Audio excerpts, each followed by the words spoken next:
Rational number होते क्या है? रेशनल नंबर की डेफिनेशन होती है any number of the form p upon q, rational numbers.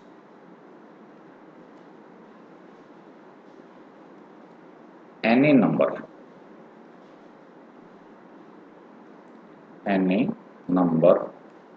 of the form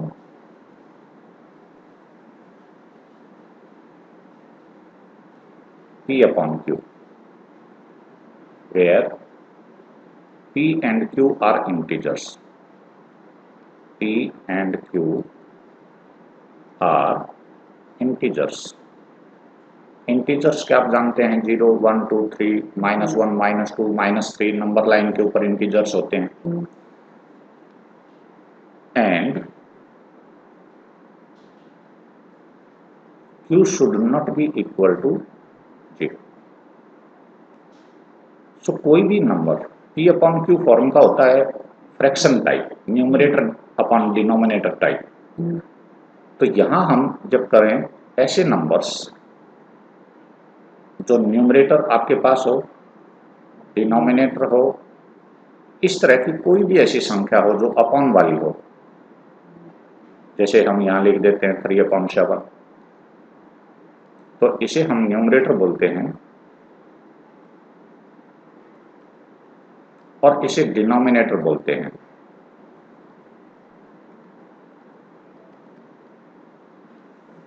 तो यहां एक बात ध्यान देनी है कि इसमें चाहे ये नेगेटिव नंबर हो, बेशक नंबर लाइन के ऊपर इंटीजर्स कोई भी हो, चाहे दोनों नेगेटिव हों चाहे दोनों पॉजिटिव हों, लेकिन इसमें एक गारंटी है कि नीचे वाली संख्या 0 नहीं होनी चाहिए। ठीक है। इंटीजर्स कौन से होते हैं? इंटीजर्स आपने 6वीं 7वीं में पढ़े थे पहले। अगर सब नीचे वाली संख्या 0 तो वो रेशनल नंबर नहीं है, उसका भी कारण बताऊं।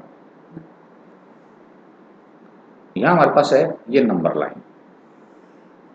इस नंबर लाइन के ऊपर आप देखते थे कि बीच में आप कहीं 0 लेते थे, राइट हैंड साइड के और पॉजिटिव नंबर्स रखते थे 1, 2, 3, 4, 5, 6,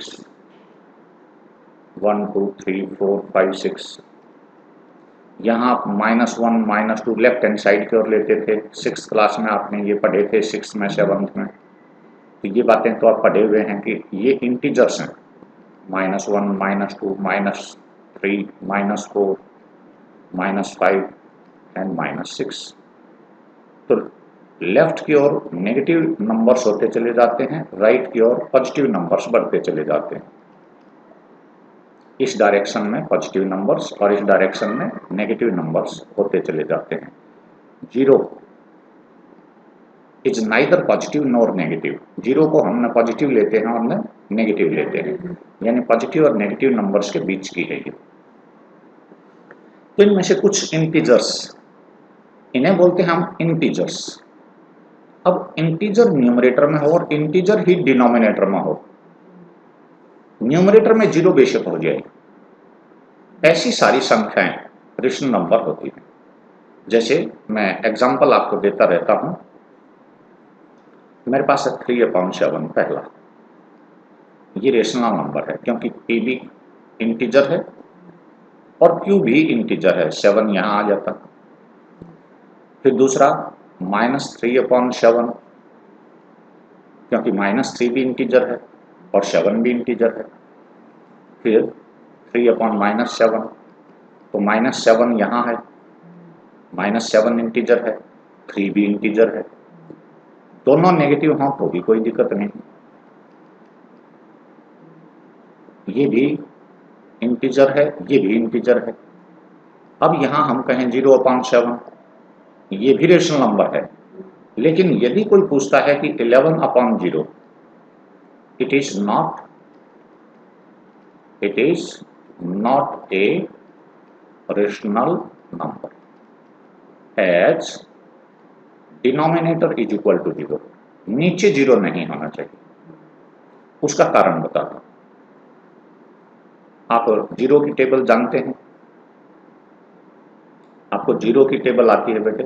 कोई बात नहीं, 0 1 जा 0, 0 2 जा 0 0, 0 3 जा 0 0 4 जा। 0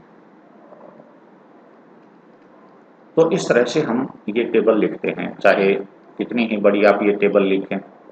0 6 जा 0, 0 7 जा 0, 0 8 जा 0, यानी हम 0 को किसी भी नंबर से मल्टीप्लाई करें। 0 9 जा 0, 0 10 जा भी 0। ठीक है, अब हम जैसे यहाँ करते हैं, हम 35 को 5 से डिवाइड करते हैं, तो 5 7 जा 35। तो आप डिवीजन में देखते हैं कि इसकी और इसकी मल्टीप्लिकेशन इसके इक्वल आती है। यदि हम इस 35 को 0 से डिवाइड करना चाहें तो 0 की टेबल में कितने पे ले जाऊं? इनमें से कोई भी ले जाओ, एक तुम्हारी मर्जी।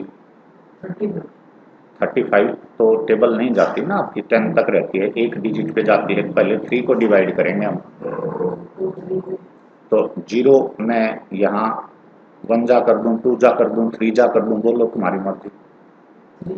0 3 जा 0 ही होता है, फिर 3 बच गए। अब 0 की टेबल फिर 3 तक लो, मैं 0 7 जा कर देता हूँ, फिर 0 बच गया, क्योंकि इसकी और इसकी मल्टीप्लिकेशन फिर 0 आती है। फिर ये 3 फिर बच गया आपके पास। अब की बार मैं 0 9 जा कर देता हूँ, फिर 0 बच गया। 0 9 जा 0, तो 3, तो फिर इसका मतलब ये 3 डिवाइड नहीं हो रहा कहीं, 5 की तो बात बाद में है। तो ये संख्या इतनी बड़ी आती चली जाएगी, कितनी ही बड़ी, क्योंकि हम कितनी ही बड़ी संख्या लिखें, 0 से मल्टीप्लाई हो गई तो 0 फिर रह गया। सो आपका क्वोशिएंट इनफाइनाइटली लार्ज हो जाएगा। इसे हम कहते हैं नॉट डिफाइंड नंबर, इसकी कोई डेफिनेशन नहीं रही। आपका क्वोशिएंट कितना आया? Not defined. ये उत्तर हम कितना बड़ा निकालें, कितना ही बड़ा निकालते हो, तो ये नॉट डिफाइंड होता है। इसी वजह से हम कहते हैं division bye 0 is not defined. हमारा एक फैक्ट रहता है मैथमेटिक्स में, division bye 0 is not defined. इसी वजह से 7/0 ये नॉट डिफाइंड नंबर होता है। यानी 0 से हम किसी संख्या को भाग करेंगे तो यहां हमें नहीं पता कितनी लार्ज नंबर आएगा, कितना बड़ा कितनी बड़ी संख्या आ जाएगी। इसे हम कहते हैं इनफाइनाइट नंबर, जिसकी कोई सीमा ना रहे। ठीक है, तो इस वजह से हम कहते हैं कि हम किसी भी संख्या के अपॉन डिनोमिनेटर में 0 नहीं रखते, क्योंकि उसकी वैल्यू हमें पता ही नहीं रहेगी कितनी आ जाएगी। ये बात क्लियर हो गई? नहीं क्लियर हुई हो तो बताओ। हो गई है। अब हमारी एक्सरसाइज है negative and positive rational numbers. Negative and positive rational numbers.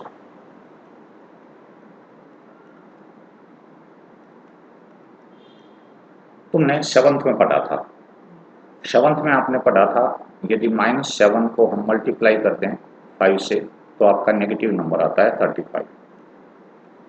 आप कहते थे एक माइनस का निशान हो तो हमारे पास नेगेटिव नंबर प्रोडक्ट आ जाएगी।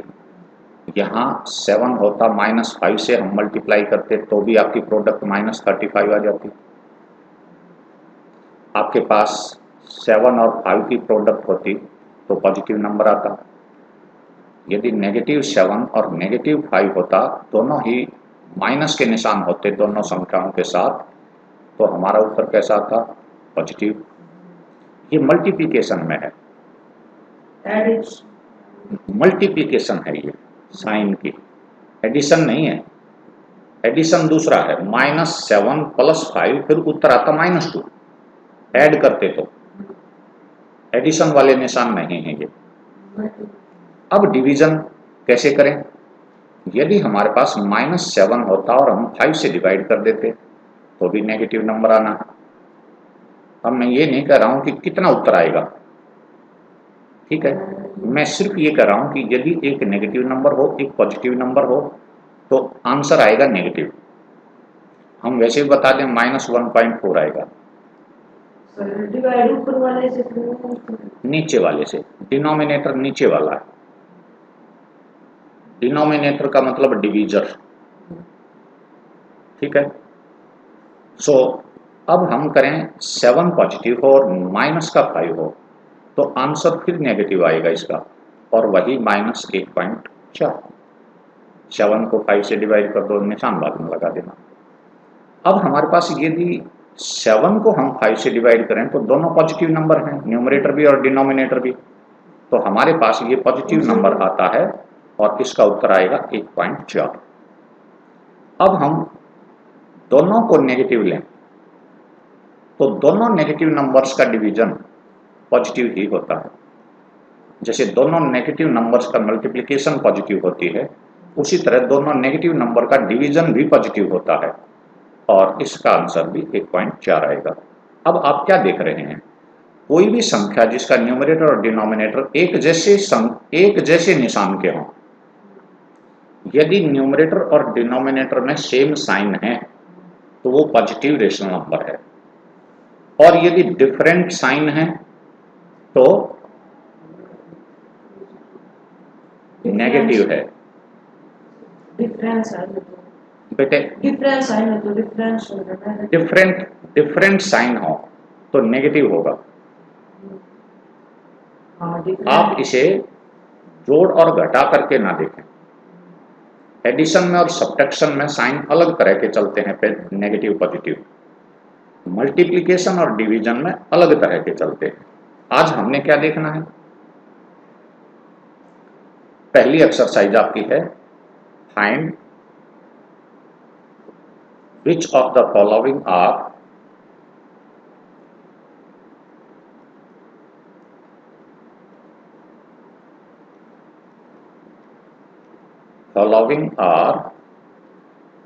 Rational numbers. पहला ऑप्शन है आपके पास A 3/8, B -2/9, C 11/-3, D -5/-7, E 0/8, F 13/0,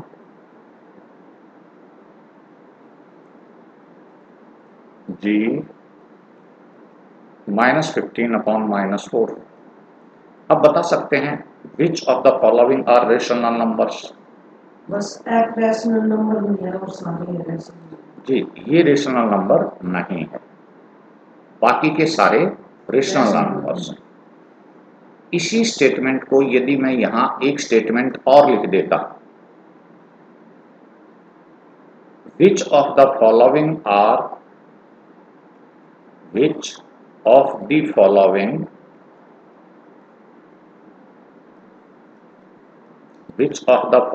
are positive rational numbers। क्या ये पॉजिटिव होता, क्या ये पॉजिटिव होता, नो। क्या ये पॉजिटिव होता, नहीं। क्या ये पॉजिटिव होता, यस सर। ये पॉजिटिव होता, ध्यान दो, zero is neither negative nor positive. न हम इसको नेगेटिव में शामिल करते बेटे और न हम इसे पॉजिटिव में शामिल करते, नीचे रहेगा, कोई दिक्कत नहीं। अब हम जीरो को माइनस ले लेते तो फिर नेगेटिव आ जाता, जीरो को हम प्लस ले लेते तो जीरो का अपना कोई निशान नहीं है, ठीक है। इसका आंसर जीरो है, जीरो को हम 8 से डिवाइड करेंगे you will get zero. So zero is neither positive nor negative. तो इसमें कोई साइन हम नहीं सुनिश्चित करेंगे कि माइनस का है कि प्लस का है, ये रेशनल नंबर है ही नहीं, तो ये तो वैसे ही निकल गया। ये पॉजिटिव रेशनल नंबर है। फिर दोबारा से, क्या ये बातें आप मेरी इस बात समझ पाए हैं? Yes sir. अब हमारे पास आता है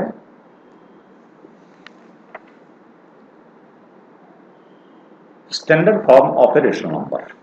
standard form of A rational number. तो ध्यान दें,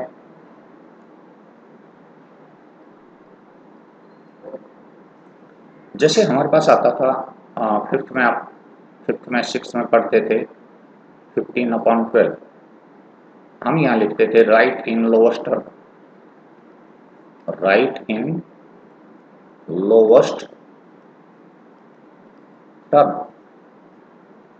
तो हम यहाँ क्या करते थे, ये कटते हैं कुछ, ये 3 की टेबल में आता है 3 5 जा, 3 4 जा, तो 3 5 जा 3 से हम जब इसे कैंसिल करते तो हम इसे लिखते 3 × 5 तो 15 को लिखते, और 3 × 4 इसे लिखते और 3 को कैंसिल कर देते। इस तरह 3 से काट दिया, ये 3 कॉमन फैक्टर इसमें आया, डिवाइड कर दिया 3 से हमने, तो हमें ये क्या मिला 5/4। एक तो ये शामिल करना है स्टैंडर्ड फॉर्म में कि किसी संख्या के बीच में कॉमन फैक्टर फिर नहीं होना चाहिए। जितने से वो कटते हैं तुम्हारी लैंग्वेज में, न्यूमरेटर डिनोमिनेटर जितने कटते हैं वो काट दीजिए। जब वो कटना बंद हो जाए, कोई उसमें कॉमन फैक्टर आना बंद हो जाए, तो वो लोएस्ट टर्म है। अब फिर स्टैंडर्ड फॉर्म क्या है, इनमें से एक नेगेटिव होता, नीचे वाली संख्या नेगेटिव होती, तो स्टैंडर्ड फॉर्म में न्यूमरेटर को नेगेटिव रखा जाएगा, डिनोमिनेटर पॉजिटिव होना चाहिए। अब ये नीचे माइनस था, ये नीचे माइनस आया, तो ये तो नेगेटिव नंबर है, तो इस नेगेटिव नंबर को हम स्टैंडर्ड फॉर्म में लिखेंगे -5/4, यानी डिनोमिनेटर पॉजिटिव होना चाहिए। डिनोमिनेटर को पॉजिटिव करके लिखना है।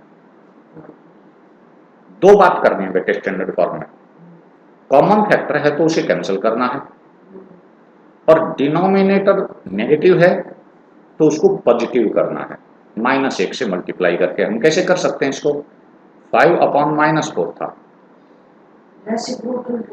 नहीं रेसिप्रोकल का अर्थ अलग होता है, रेसिप्रोकल में तो 4 ऊपर आ जाता है, तो हम इसे क्या करें, -1 से न्यूमरेटर को मल्टीप्लाई कर दो, -1 से डिनोमिनेटर को, यानी इसका नेगेटिव कर दो दोनों का, तो ये तो -5 आ जाएगा, और नीचे -4 को -1 से मल्टीप्लाई करके हम +4 कर देंगे।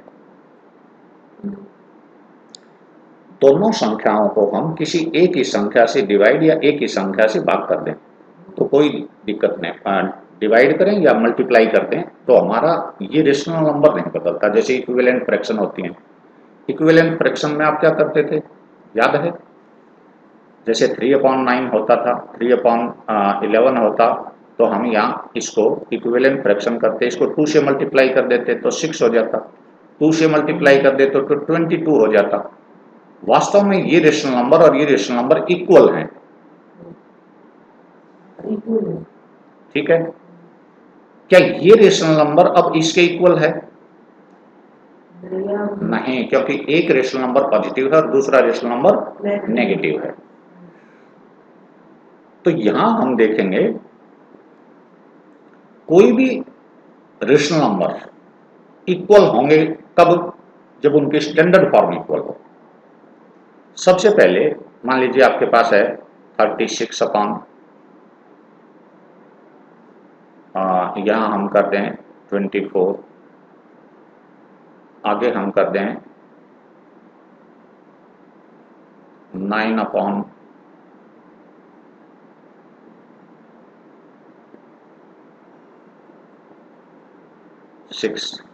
तो यहां हम देखें इसे काटते हैं किसी चीज से, 12 के टेबल में आते हैं दोनों, 12 3 जा, 12 2 जा, 3 2 जा, 3 3 जा, तो इन दोनों की स्टैंडर्ड फॉर्म आपस में बराबर है, तो ये इक्विवेलेंट है, यानी 36/24 इज इक्वल टू 3/2, और 9/6 भी वैल्यू रही 3/2, तो these two numbers are equivalent.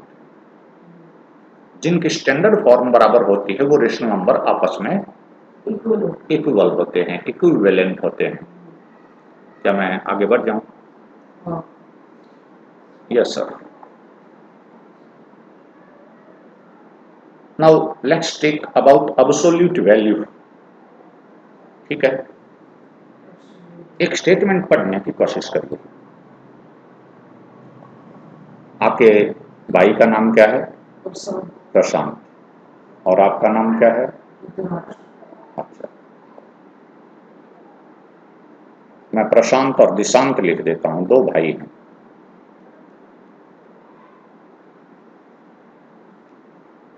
दोनों में 2 साल का अंतर है।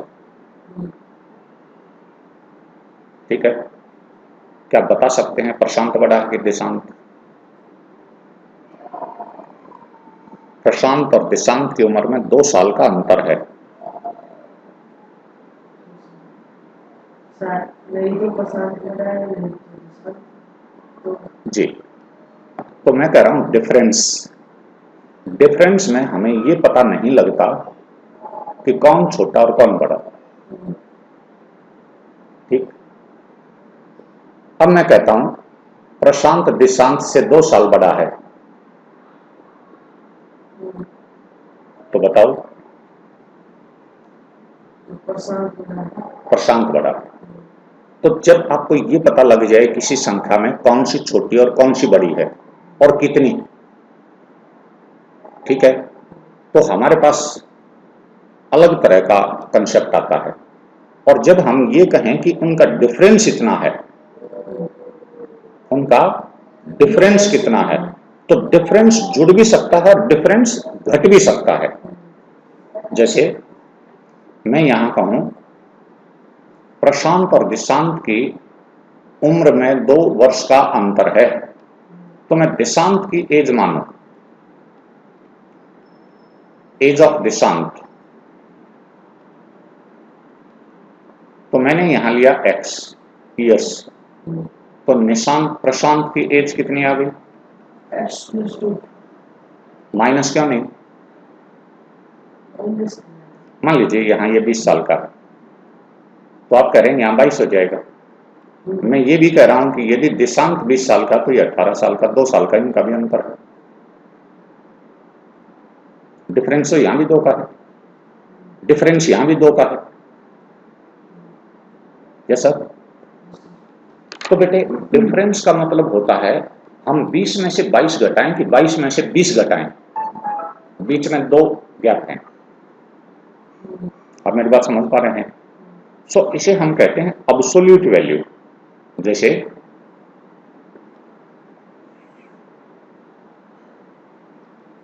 यहां हमारे पास हम कुछ संख्याएं लिए बैठे हैं, ये 0 1 2 3 4 5 6 7 8, -1 -2 -3 -4 -5 -6 -7 -8 -9। तो यहां पर एक बात सावधानी से देखना,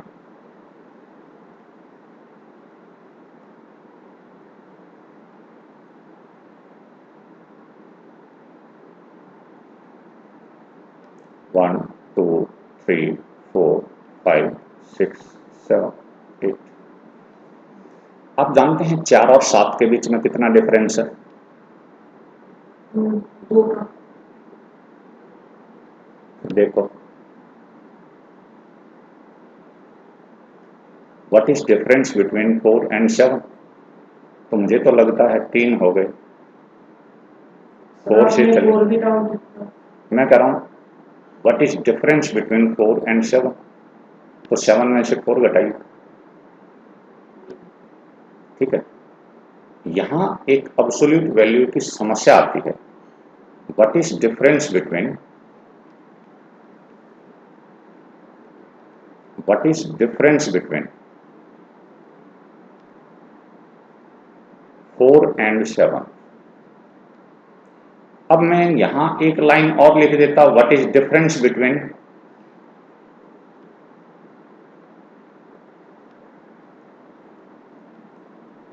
7 एंड 4?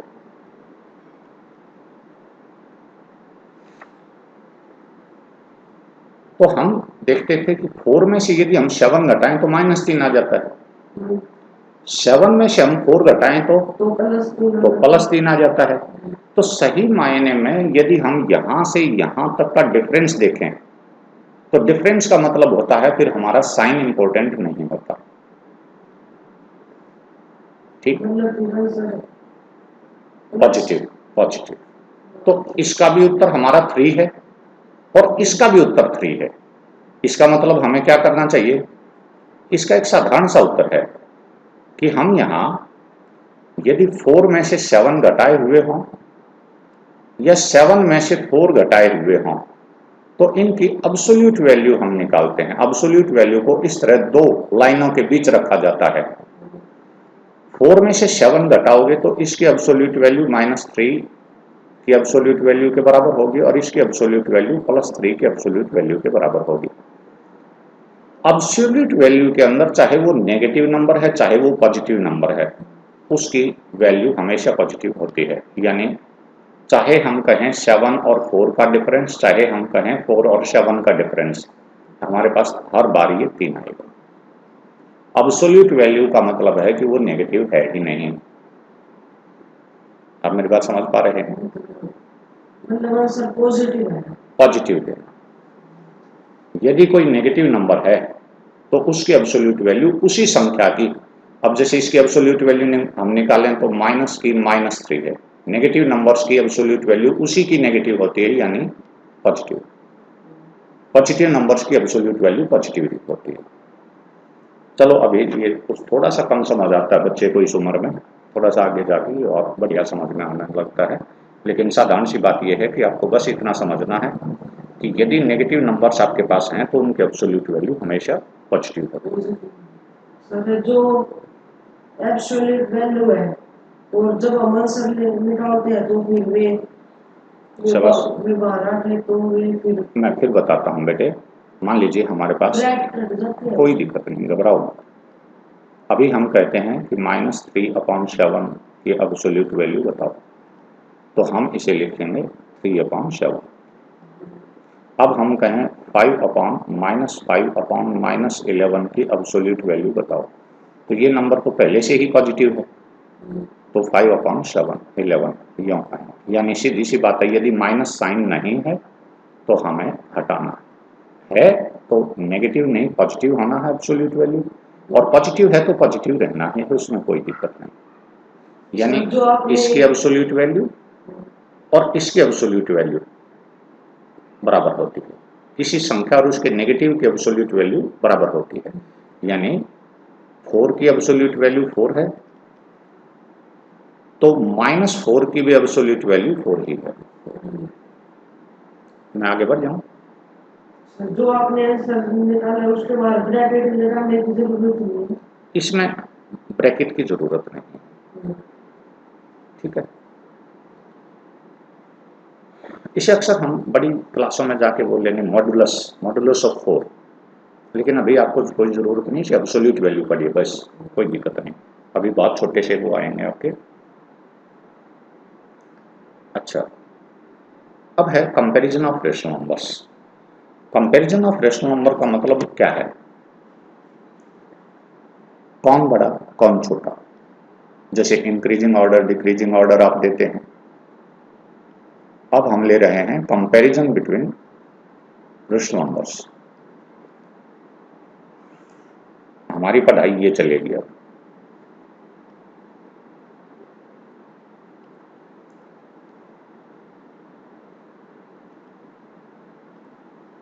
कंपैरिजन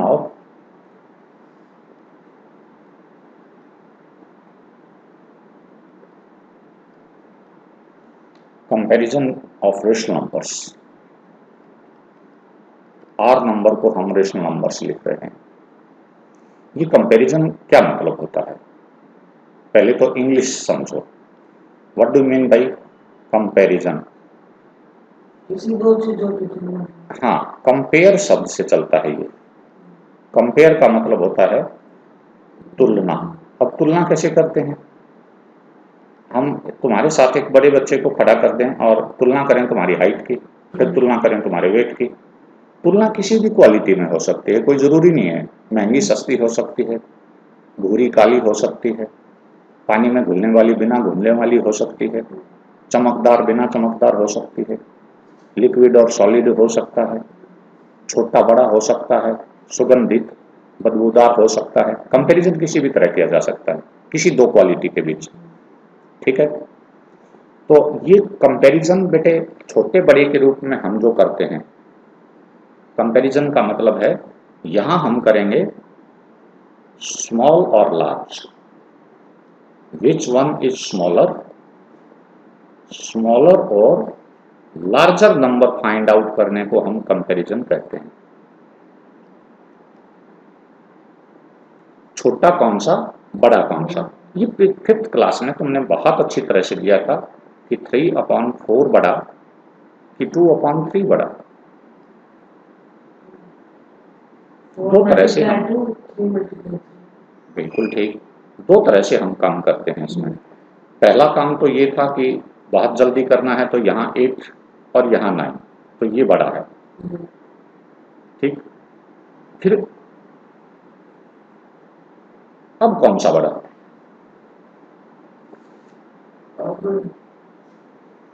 उस तरफ 2/3, 2/3 बड़ा। इसमें उसमें नेगेटिव अब कौन सा बड़ा,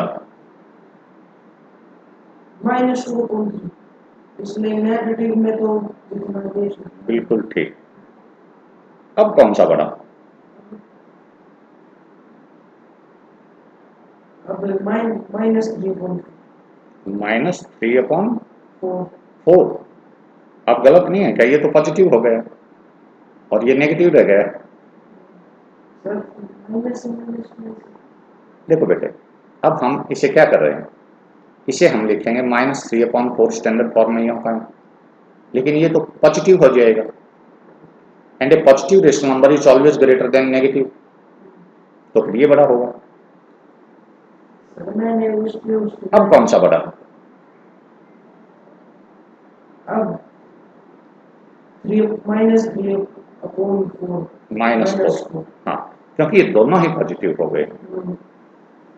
फिर आंसर जी जी जी, बहुत बढ़िया। तो अब ये है इनकी तुलना। आप चाहें तो इन्हें क्रॉस मल्टीप्लिकेशन कर सकते हैं। सबसे पहले आपको अपनी संख्या स्टैंडर्ड फॉर्म में लिखनी है, ठीक, और फिर उनको स्टैंडर्ड फॉर्म में ये माइनस के निशान भी आपने कैलकुलेट करने हैं कि डिनोमिनेटर नेगेटिव नहीं होना चाहिए।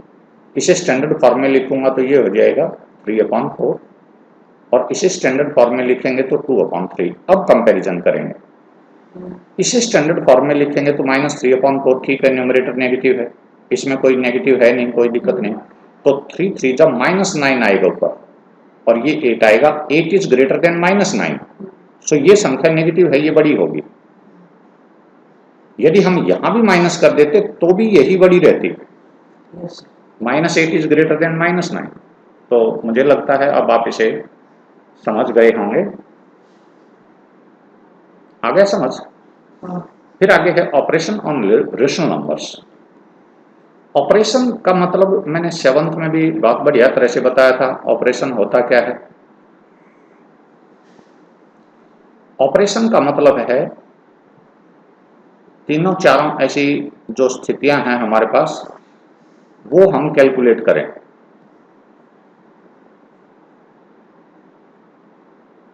ऑपरेशन का ये मतलब नहीं है कि किसी ने चीरा लगाया और टांके लगा दिए, डॉक्टर वाला। ऑपरेशन ऑन रेशनल नंबर्स, सबसे पहले एडिशन इनमें हो, इसको पहला ऑपरेशन बोलते हैं। यदि दो रेशनल नंबर्स के बीच में प्लस का निशान हो और आपको सिंप्लीफाई करना हो तो ये ऑपरेशन है। फिर दूसरा है आपको सब्ट्रैक्शन करनी हो,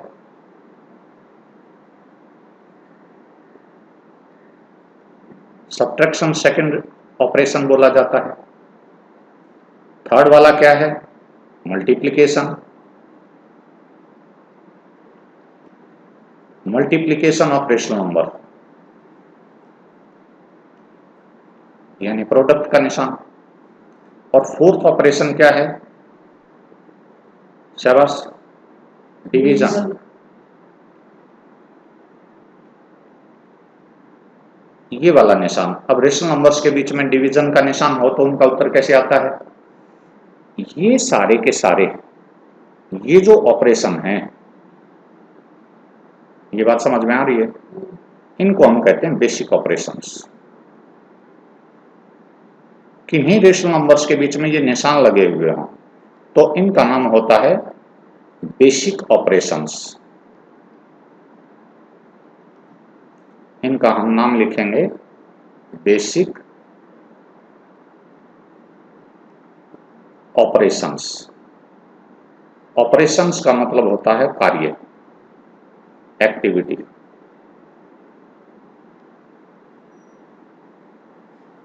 बेसिक ऑपरेशंस किन्हीं संख्याओं को ऐड करना, सब्ट्रैक्ट करना, मल्टीप्लाई करना, डिवाइड करना बेसिक ऑपरेशंस बोले जाते हैं। तो क्या आप इनको ऐड और सब्ट्रैक्ट और मल्टीप्लाई कर सकते हैं? हाँ या ना?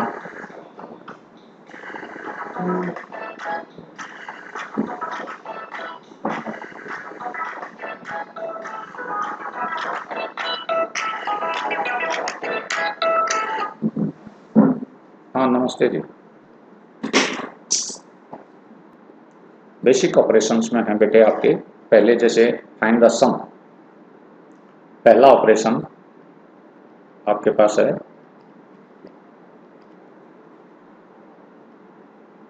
तीन चार ऑप्शन आपको दे दिए जाते हैं, कोई दोनों पॉजिटिव, कोई दोनों नेगेटिव, कोई एक पॉजिटिव एक नेगेटिव।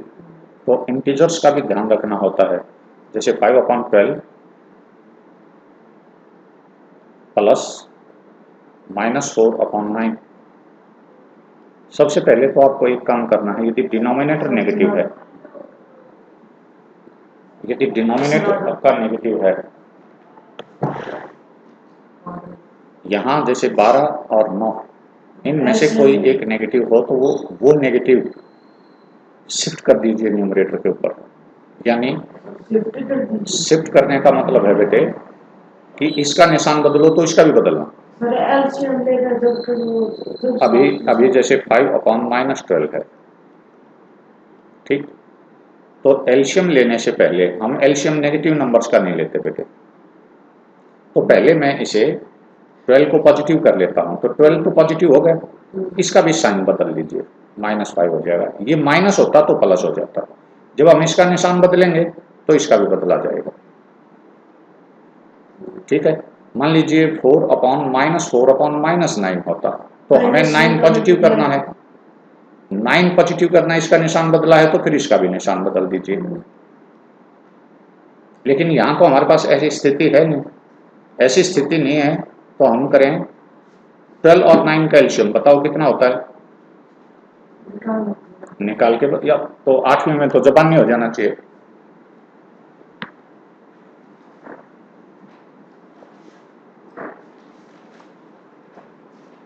चलो मैं कह देता हूँ 36 होता है। हाँ जी, टेबल ले लो ना बेटे, 12 की टेबल लेके देखो या 9 की टेबल लेके देखो, जो 12 की टेबल में आता हो।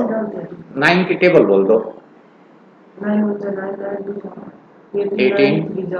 पहले 18 को देखो, क्या 12 की टेबल में आता? नहीं, 18 नहीं आता। फिर 9 3 जा 27, 27 भी 12 की टेबल में नहीं आता। 9 4 जा 36, 9 4 जा 36, तो 12 की टेबल में आता 36। इस वजह से ये 36 इनका एलसीएम है,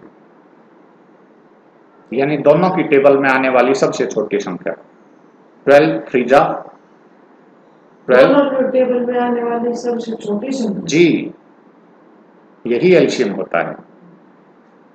12 और 9 की टेबल में जो दोनों की टेबल में आती हो, एक जैसी मिलती संख्या वो सबसे छोटी संख्या, सबसे छोटी होनी चाहिए। वैसे 72 भी आएगा दोनों में, पर सबसे छोटी 36, वही एलसीएम होता है बेटे। तो यहाँ 12 3 जा 5 3 जा 15 प्लस नेगेटिव नंबर के लिए ब्रैकेट डाल दीजिए, 9 4 जा, तो 4 4 जा 16 -16 हो गया। ये नेगेटिव 4 का अर्थ समझे, 9 4 जा 4 4 जा -16, तो अब माइनस का 16 है प्लस का 15 है, तो -1 रह गया आपके पास अपॉन 36, क्योंकि दोनों डिफरेंट नंबर हैं तो डिफरेंस निकालोगे और साइन रखोगे नेगेटिव। तो ये बात समझ में आई? आ गई। अब आगे जो क्वेश्चंस हैं वो थोड़े से डिफिकल्ट होंगे, ध्यान देना। मैं सब्ट्रैक्ट वाले दोनों तीनों क्वेश्चंस करूंगा, यही सबसे इंपॉर्टेंट हैं। पहला है फाइंड दी, या सिर्फ लिखा है इंस्ट्रक्शन सब्ट्रैक्ट।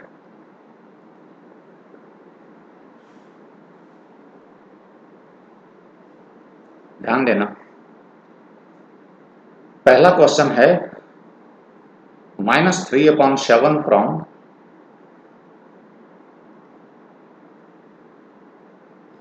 -1/5। तो पिछली क्लास की बात देखें, subtract this number from this, तो पहले तो हम वही लिखते हैं, वही लाइन, सब्ट्रैक्ट -3/7 फ्रॉम -1/5। अब मैंने बताया था कि इन दोनों को ब्रैकेट लगा लीजिए, सब्ट्रैक्ट के लिए माइनस का निशान लगा लीजिए। तो इसमें से घटाना है, -1/5 को ऊपर पहले लिखिए और -3/7 को पीछे लिखिए। अब ये 5 और 7 का एलसीएम कितना है? 35। तो 5 7 जा -1 7 जा -7, माइनस माइनस प्लस हो जाएगा ब्रैकेट के बाहर, तो पॉजिटिव नंबर। 7 5 जा 3 5 जा 15। अब 15 पॉजिटिव है, 7 नेगेटिव है, तो 8/35 ये आपका आंसर आ जाता। क्या आप आसानी से इसे कर पाएंगे? ऐसे मल्टीप्लिकेशन का न्यूमरेटर को न्यूमरेटर से, मल्टीप्लिकेशन को मल्टीप्लिकेशन से। Find the product, find the product. तो प्रोडक्ट में साइन का निशान, तो वो निशानों की आपको आना चाहिए कि 2 नेगेटिव हो गए तो पॉजिटिव आंसर आएगा, 3 नेगेटिव हो गए तो नेगेटिव आंसर आ जाएगा, 1 नेगेटिव रह गया तो नेगेटिव आंसर आ जाएगा, 4 नेगेटिव हो गए तो पॉजिटिव आंसर आ जाएगा। तो उन सभी के साथ हमें यहाँ काम करना है। -35/21 मल्टीप्लाइड बाई 27/15। तो यहाँ पहले तो हम ये देखेंगे कि सेम टेबल में कौन कौन आते हैं। 27 बिल्कुल, और 15 और 55। पहले 5 7 जा 5 3 जा 3 1 जा 3 9 जा, हाँ ऊपर नीचे के भी कर सकते हो, क्रॉस भी कर सकते हो, और फिर नीचे के नीचे और ऊपर के ऊपर नहीं। 9 3 से कट जाएगा और 21 7 से कट जाएगा।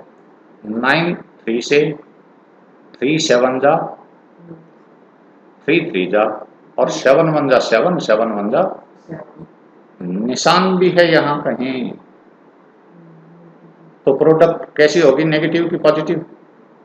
बेटे यहाँ एक निशान भी था जो हम भूल चुके, नेगेटिव है ना, तो -3।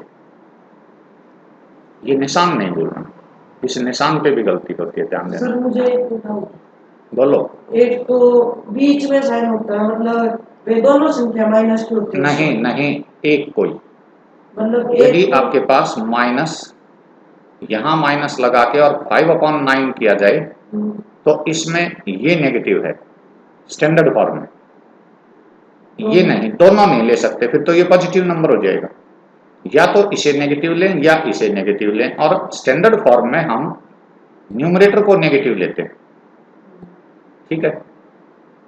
ये माइनस का निशान इसके निशान से मल्टीप्लाई होगा जाके, तो -5/9 लिखेंगे हम, इसे 9 को नेगेटिव कम करते हैं, डिनोमिनेटर को हम नेगेटिव नहीं करेंगे। मुझे लगता है अब आप इन क्वेश्चंस को आसानी से कर पाओगे। एक छोटी सी वीडियो आपकी और बनेगी इसमें, वो और बना दूंगा, और फिर आपका ये